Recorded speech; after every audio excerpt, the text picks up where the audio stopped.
by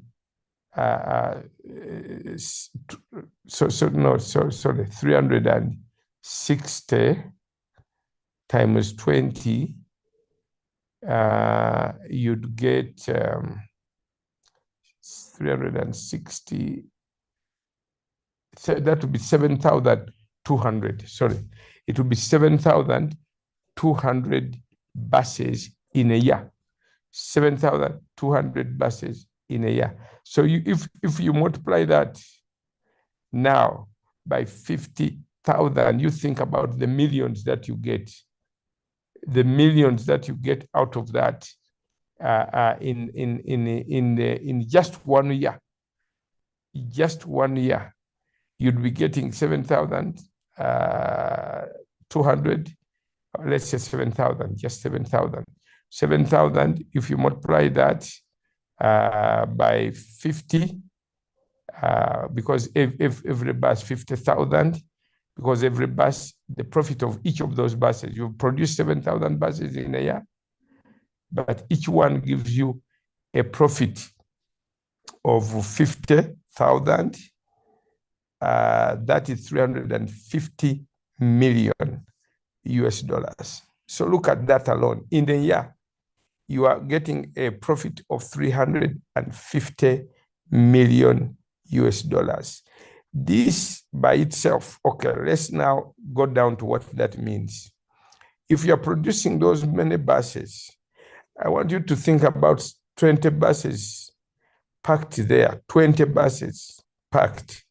Think about the cushions within those buses, the seats, the cushion, a mito.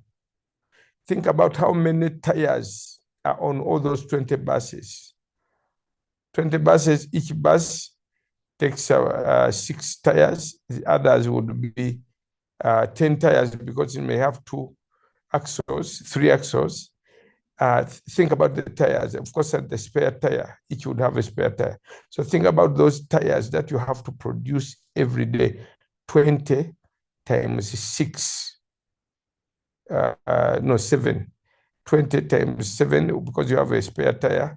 20 times 7, that is 140 tires. You have to produce every day. You need a factory for that. You need a separate factory for tires, for buses. That's alone. So how does the local person benefit? These are factories. There are about 30 other factories which are needed to supply all the small things that these buses would need. 30 factories to supply all the things that these buses will need. You need a separate factory for tires, a separate factory for the iron work, because those seats, emito, getaga obumu ebyuma, then wetaga factory endala ya cushions yeginemita abantu kabatula, wetaga factory endala ya glasses, wetaga factory endala. There are so many things. About 30 different buses. Lithium batteries, rechargeable. You charge a bus from Kampala and you charge it again in Gulu. Those are 330 kilometers. Charging that bus costs you only 3,000 shillings. So the full charge would be only 3,000 shillings, and that bus carries about 70 people up to Gulu. You have only used 3,000 instead of the fuel that these buses now use. So you are saving so much fuel. You are saving the environment because you are not having carbon monoxide and carbon dioxide into the atmosphere, because it is using clean energy, which is electricity. But you are producing so many, you have so many factories that would benefit so many people. Because now these buses will not only be bought by the people in Uganda, West Africa alone, we're talking with these investors. They said they would need about 20,000 buses, West Africa alone, because Nigeria has so many people. All those countries, Ghana, and there is no such a factory in West Africa. So you imagine if we increase our capacity from 20 and we make it, we multiply it by 10 so that we can produce 200 buses per day or even more. Because to get to serve that market of 20,000 buses, you really needed to be producing buses. So each of those buses, I want you to know, it's a profit on it alone. The profit on that, every single bus is minimum is 200 million. 200 million is the profit on each of those buses.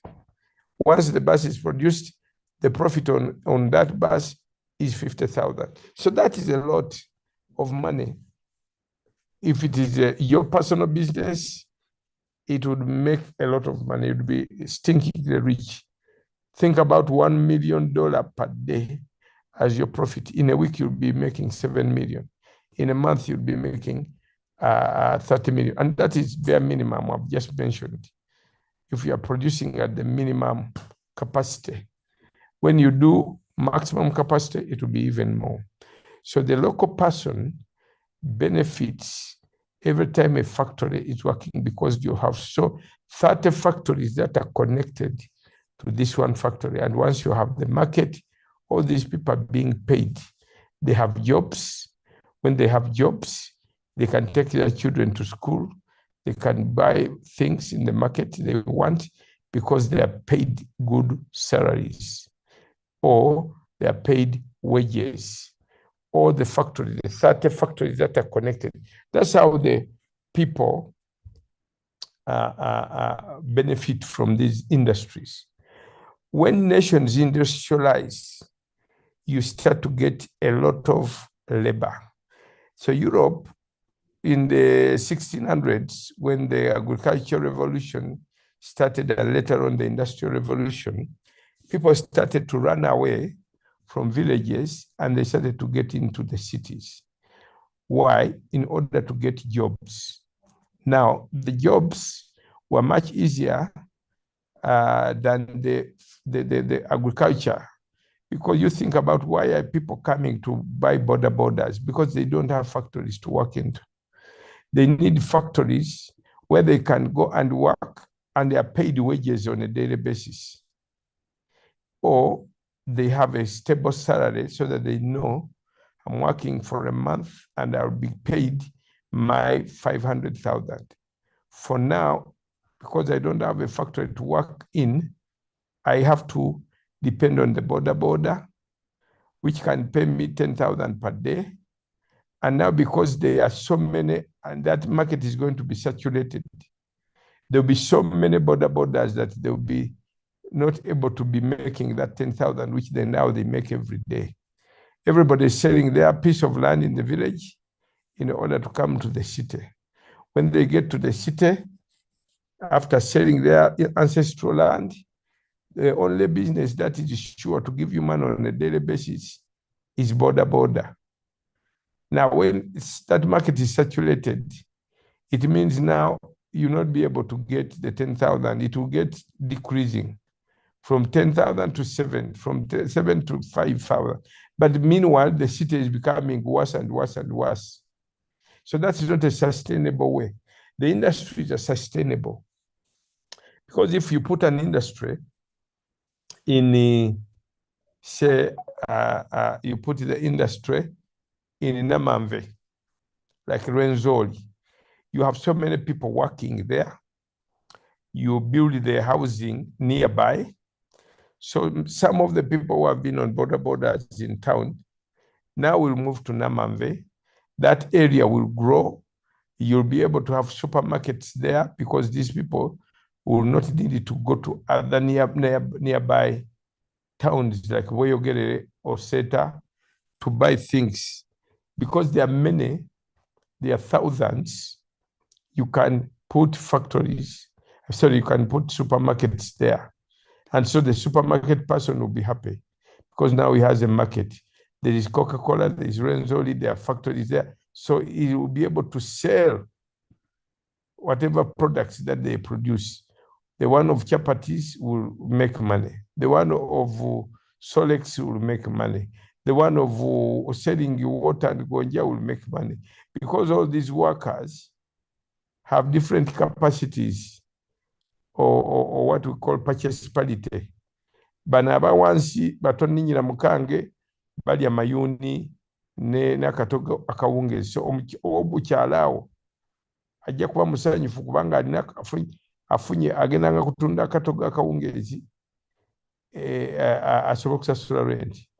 N'omulala agenda kutunda gonja akawungezi afunemu eza rent. N'omulala ajja kwokya kasooli afunemu eza rent. Kakati ate wa kasooli ono ye tasobola kumulima, so amugula ku baana abamulima mu byalo mu kigungu monde eyo kati balima kasooli bamuleetera ono.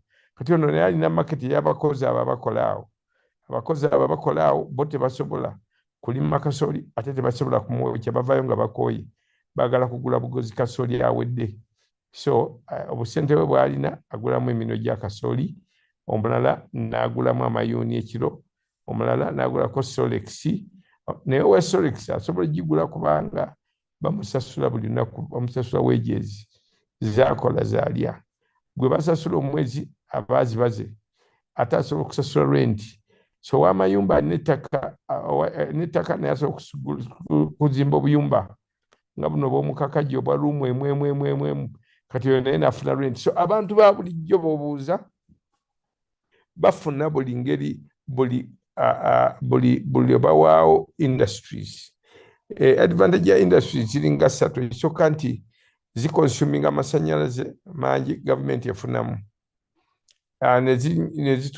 Nezikozesa abakozi bangi nnyo. Abakozi abo bwe basasula emisolo. Industries zino zennyini zisasula emisolo. Industries zino zikozesa abantu abali mu kifo ekimu, osobola bapulaningira kubanga bangi ate bali wamu. Oba osobola ba planingira kagobe masomero, kabebe eddwaliro, ba dispensary, byonna planning ebeera easy nga abantu bonna bali mu kifo kimu. Kyova olaba tawuni zikula nnyo okusinga ebyalo kubanga ebyalo abantu beesudde. Bano ab'omu tawuni babeera wamu.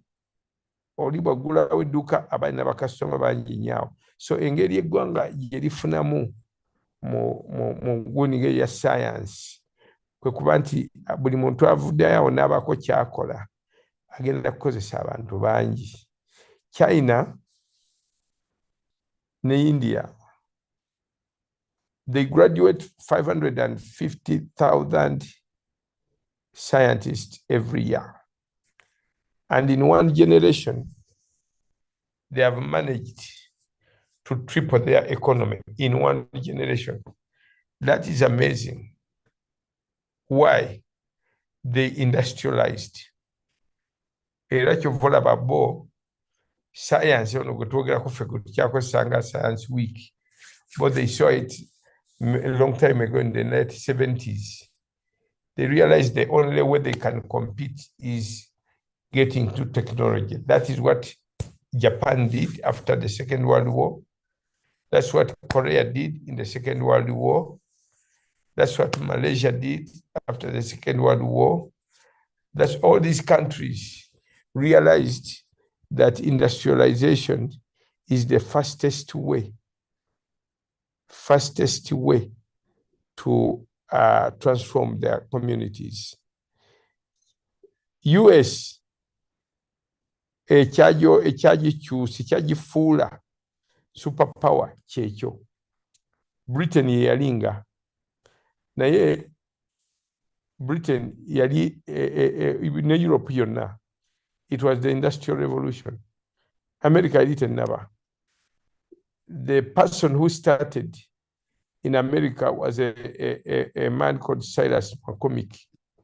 Silas McCormick invented a reaper.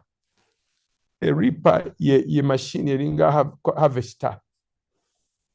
When people were producing a lot of wheat, they had no mechanized way of harvesting. So this young man, a 9-year-old, son of a Puritan parents who had come from Europe and settled in Chicago, was supposed to he was so tired as a Puritan. The Puritans were working very hard. They believed that they had to work very hard. It's always called the Puritan work ethic. They had a very, very, very, very serious work ethic. So this young man, in that family, they had about 1,200 acres. And so every time the harvest came, they had to do it very fast before winter came in. So this young man was really always very tired. And so he spent quite a bit of time trying to develop a machine that will make it easier for them to reap, to harvest. So he spent a lot of time to invent a reaper, and then he continued on perfecting it and perfecting it. Now, in 1850, in Crystal Palace in England, there was what they call exhibition, Ngeno Jemuisha Science Week in Kololo. So there was an exhibition.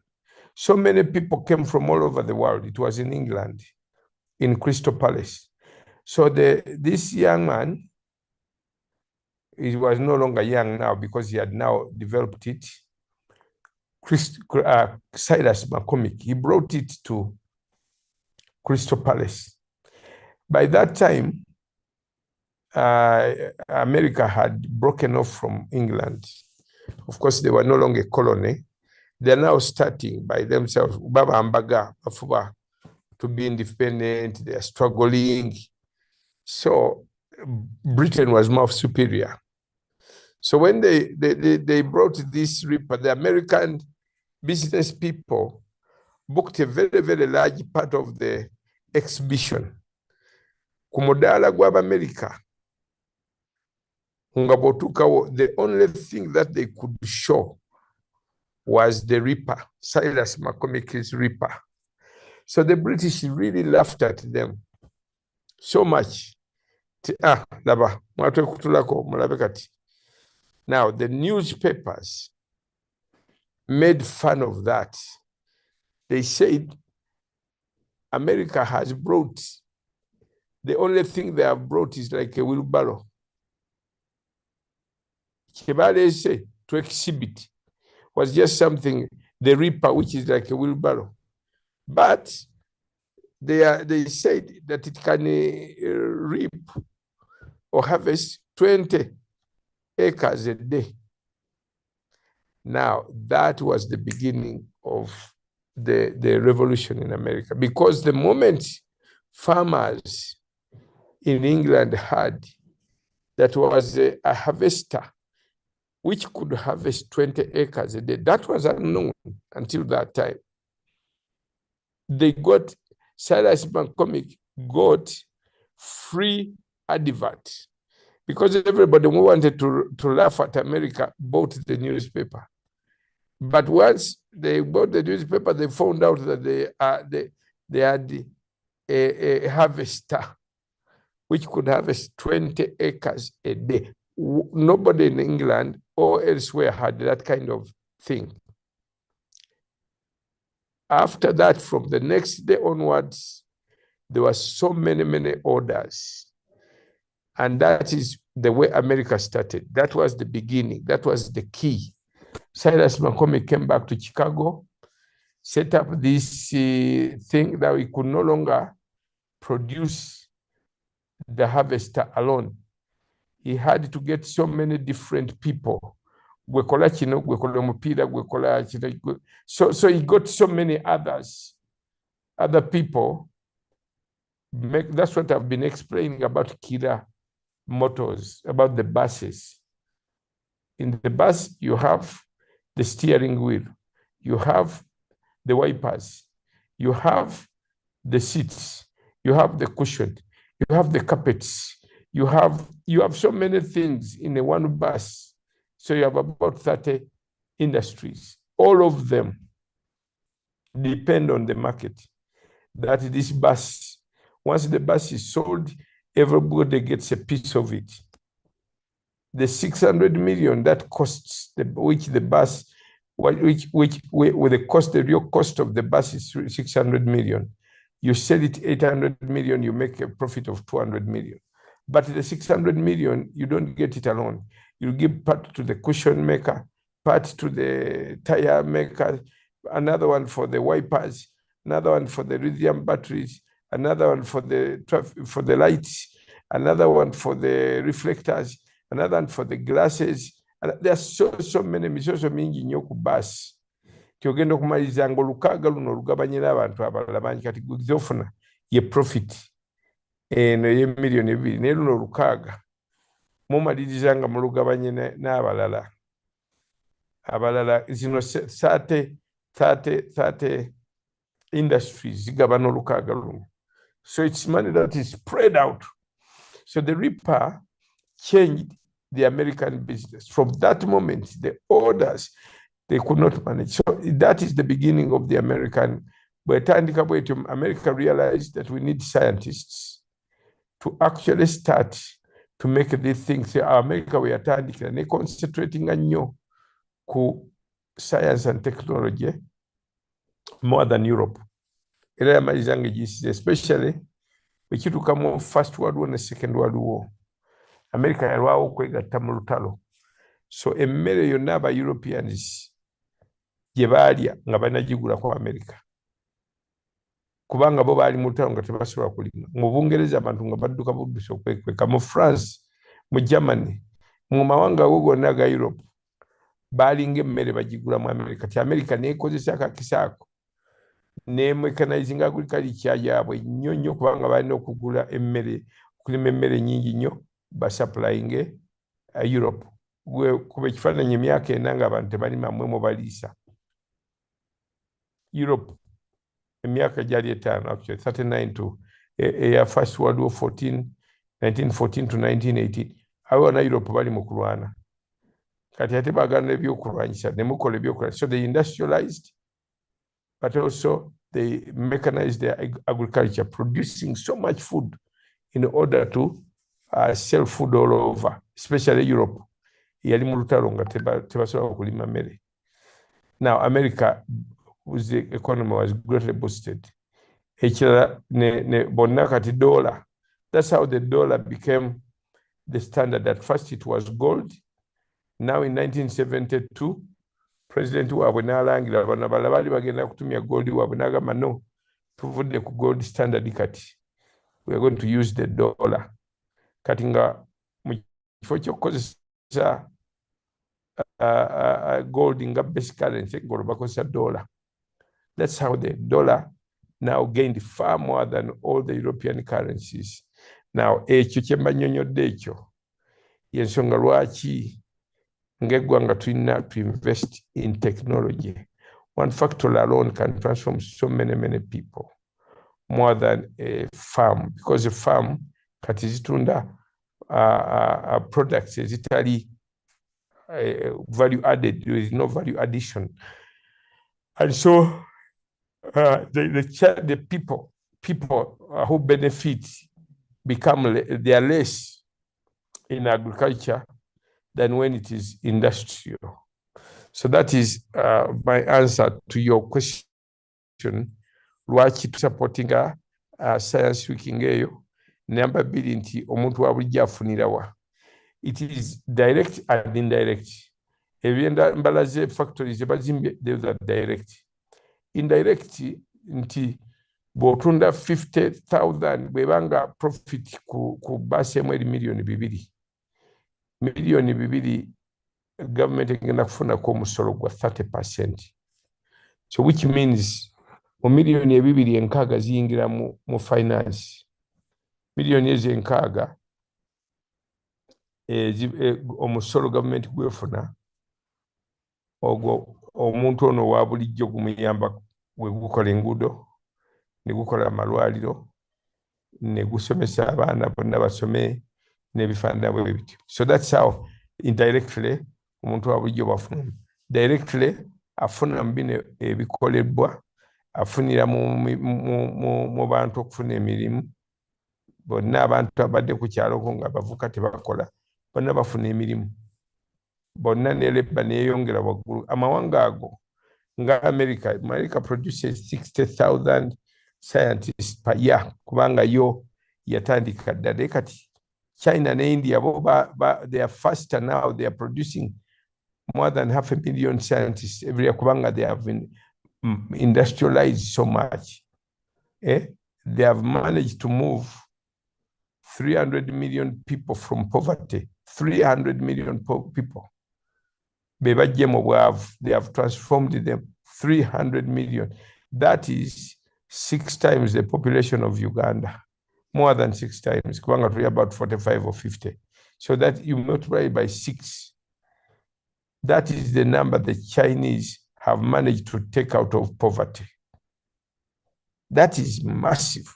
But the key is industrialization, science, and technology.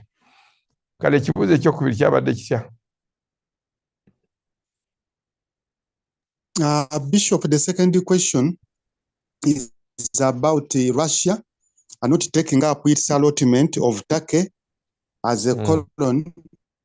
So Yovan was asking, what are the advantages of Russia? The advantage that could have accrued to Russia if it had taken up Turkey as a colony, and what are the advantages and disadvantages of Turkey for not being taken up as a colony? Okay. Now, because for others who did not hear about what I explained, I'll give you ekiri kyennyonnyodde kye mwakitegedde bulungi. It's very clear, maybe on the side of Yovan, you wakitegedde bulungi. Hello, Yovan. Bishop. Yes, Bishop. Wakitegedde bulungi kyennyonnyodde? Kitegedde Bishop. Okay. Kati kangende ku kyokubiri ky'obuuzizza. Let me first go back to the story yennyini banna abalala abataaliwo, just to make sure we have everybody on board, especially those who are not there. The whole of the Middle East, Kambalagem, this map here, the whole of the Middle East was under the Ottoman Empire. The Ottoman Empire ruled ekifo ekyo kyonna, land eyo nga bwe mugiraba. White is the Mediterranean Sea. This is Egypt. Here is Turkey, wano wali Saudi Arabia, Iraq, Iran, ziri wano. So all that yellow was the Ottoman Empire. Now, during the First World War, maybe let's go back a little bit. This Ottoman Empire, at a certain time, they were about to become bankrupt. So, through negotiations with Britain, they decided to get out of those debts. To get out of debt, they had to surrender this part here, Egypt. They surrendered Egypt to the British in order to pay off its debts. So now what was originally the Ottoman Empire was now under the British Empire. By the time the First World War started, the Egypt here was now under the British. But because Britain and the Ottoman Empire is the same as the Turkish Empire. So because Britain from this side here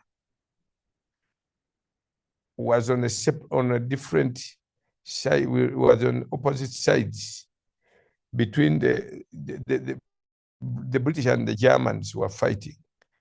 And the Ottoman Empire was on the side of the Germans, went on the German side. While the British were now fighting the Germans, now they ended up having to fight against the Turkish or the Ottoman Empire. Now that they already have Egypt, Egypt had been surrendered in 1885. That's almost 30 years before the First World War. Now they started to use the Egypt as a base to fight the Ottoman, and later on, they made major inroads. And of course, later on, they defeated them. But before they defeated, they could see now that they were going to defeat the Ottomans, because the Germans were weakening and weakening and weakening. And you know that during the First World War. Okay. Now, during that war, during that World War I, the British and the French quickly realized that the Ottoman Empire was going to disintegrate and they were going to defeat it. So between November 1915 and March 1916, they sent two men.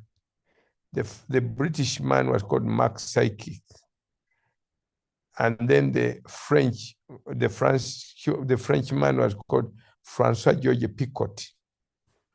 They went secretly to negotiate an agreement on how they were going to partition the Ottoman Empire as they anticipated its defeat. So they agreed that they would split all this Ottoman Empire amongst themselves, Britain, France, and Russia. So Russia at that time was on the side, during the First World War, Russia was on the side of Britain. They were called the Allied Forces. So Russia, Britain, and France decided to partition the Ottoman Empire amongst themselves. So, for example, Russia was to take Turkey.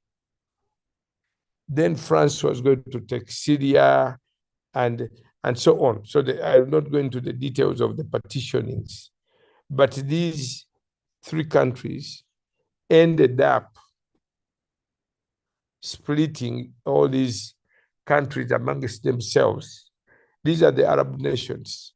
The same way they split Africa amongst themselves and agreed, and in Berlin Conference, they said, German take here, so and so take here, like that. So, for example, Germany, East Africa, where Germany was, the British took over. That is the same thing that took place in the Middle East. So these two men did that work. Now, you know that the First World War ran from 1914 to 1918. And these men had come earlier, before the war ended. The war ended in 1918, but by 1915 and 16, for them, they had already seen they were going to defeat the Ottoman Empire. They're going to defeat the Germans and also the Ottomans. And you know that at that time, the real issue was the empire and territory.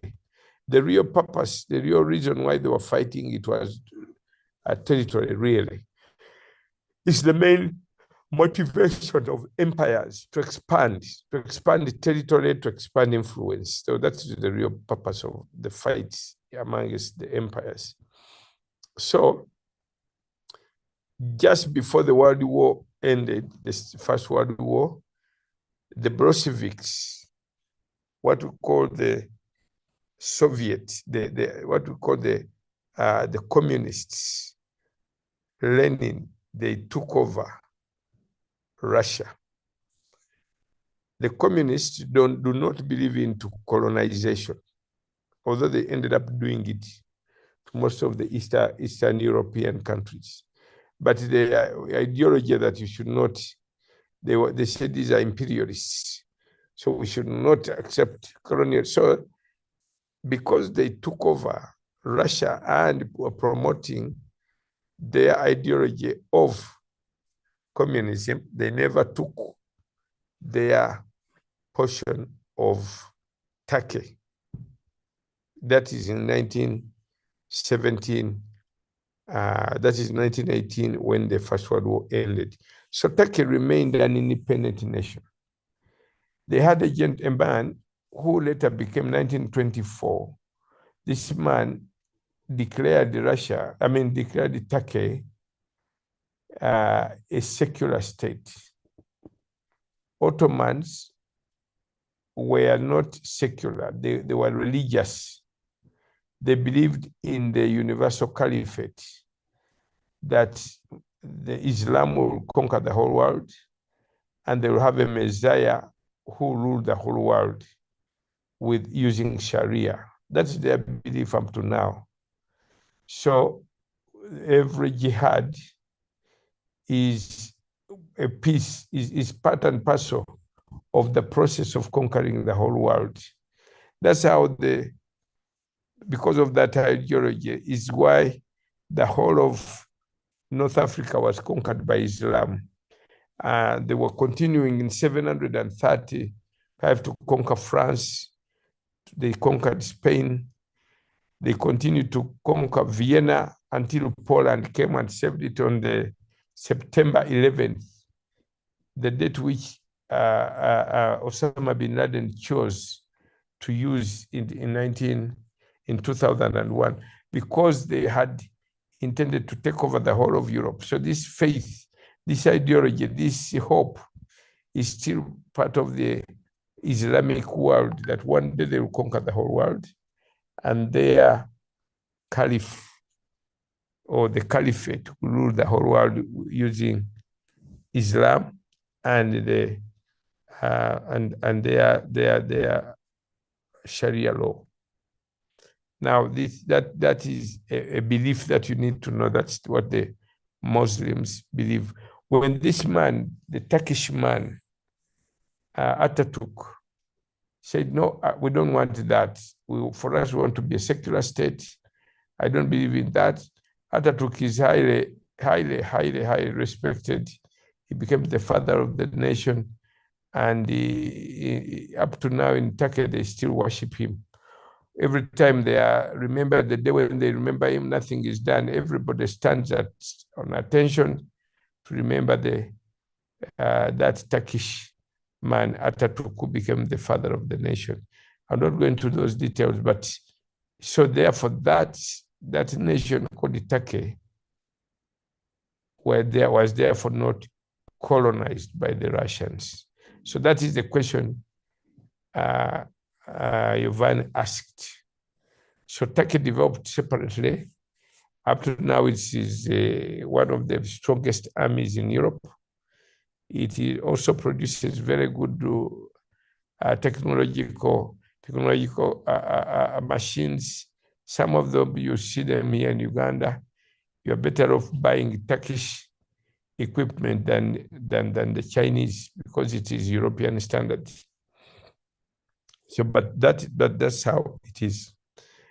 Together with that, I'll answer the question, which he also asked, the difference between our time. Okay. Let me use a few minutes to answer that. The difference between was that, did you say a colony? Can you repeat the question again? Was it a colony you asked? Colony? David Mbane, just remind me the question. Frame it the way it was. He asked the difference between a colony and a nation. Then he also, another sub, he asked, what could be the advantages of Russia not taking on Turkey, and also the advantages and disadvantages of Turkey itself not being colonized by Russia? When nations are colonized, I think he added also, just he added on also and asked whether is it biblical to be a communist. I think it was part of the question that he asked. Okay, these are very wide questions and ideological, but I've summarized them, and in case you are sufficiently interested, I'll use another time to answer them. Now, when God's plan for nations, God's plan is nations. Nation is the biblical concept. It's the moral concept. God wants nations. But, and that is in Genesis chapter 10, we see God creating, out of these three sons of Noah, Shem, Ham, and Japheth, there 70 nations are listed. And the definition of a nation is a territory, a language, and a self-governing people. That's what makes a nation. Territory, language, and self-government. You are not a nation if you don't have those. Now, what is an empire? An empire is different. What Nimrod was trying to create was an empire in Genesis 11. You have so many people in one place, in a city. If you have so many such people, you need to feed them, they need food.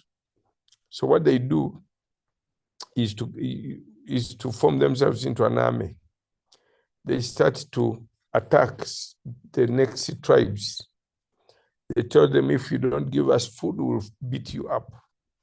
So those small tribes have to surrender their food, and then they go to the next one. And that's how cities, that's how nations, our empires are sustained. Every time they lack provision in form of money or food, they attack a next tribe and they annex that territory because it's still rich in foodstuffs which they need. That's the concept of colonization. You conquer, you keep conquering. Britain conquered us here because they needed raw materials for their industries. They established education here to produce clerks for their farms. So you were studying mathematics, you were studying English, not because they really wanted you to study a lot and understand, but only that you'd work in their factories. So you were studying not about your history, you studied their history. The interest was not to develop your textile industry of back cloth so that you can turn it into a modern. So they would tell you, no, that back cloth is demonic, is evil. Stop those herbs. Those herbs are not good, they are satanic. So today, when Professor Guang discovers Covidex, we realize that our herbs are stronger than all these medicines. In these medicines, they use herbs. But whatever you buy in the Panadol and all those medicines, just a very small fraction, which is far inferior when you compare to Covidex, where Professor Guang is mixing these and you take them in big quantities. So they discouraged all our industrialization because that cultural imperialism goes together with economic imperialism. They change your way of dress, they change your value system. Ebyekizungu byebituufu byebiri modern ebyammwe yakiddugavu. Oyambadde kizungu, olya kizungu. So ekizungu kyekirungi. So people disregard their language, their vocabularies, what. So that is the disadvantage of colonialism, because now it destroys the values of a people. Of course, there are some values, some which are not good. For example, female genital mutilation in Sebei is not good. There are certain things which are not good, but not everything is bad. So, what are the advantages? I'm going through the disadvantages and I'm going through the advantages. Disadvantages are such that the peoples that are conquered lose their culture, except the Jews. For 1900 years, they never lost their culture. Other nations, when they are scattered and they're not in their own nation, they lose their culture. If you look at the Baganda who have gone elsewhere to other nations, apart from the language, they have lost most of their culture and whatever is left is really, really, really minimal. But the Jews never lost their culture. So you lose your culture, you lose your good culture values, and so on and so forth. But then you are also subjugated. You can no longer choose your leaders. You have a governor who comes and imposes his rule over you because he represents the other kingdom.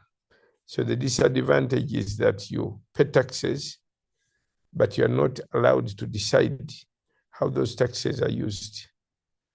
Here we are forced to produce coffee, and they were beaten, and that's why it became called kiboko.